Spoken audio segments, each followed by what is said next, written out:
Bharat Ratna doctor Babasaheb Ambedkar यांच्याबाबत आक्षेपार्ह वक्तव्य करणाऱ्या केंद्रीय गृहमंत्री अमित शाह यांच्या विरोधात राधानगरी निपाणी मार्गावर आज आंबेडकरी पक्ष संघटनांनी ठिय्या मारत रास्ता रोको केला।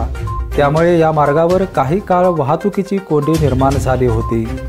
आंदोलकांनी एसटी आगार ते तहसील कार्यालयापर्यंत रॅली काढली।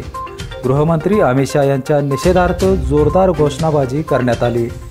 अमित शाह यांच्या राजीनाम्याच्या मागणीचे निवेदन तहसीलदार अनिता देशमुख आणि पोलीस निरीक्षक संतोष गोरे यांना देण्यात आले आहे।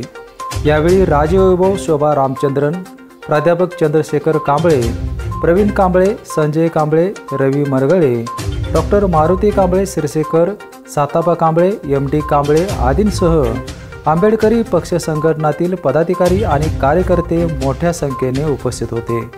बेपनसाठी राधानगरीहून उत्तम पाटील।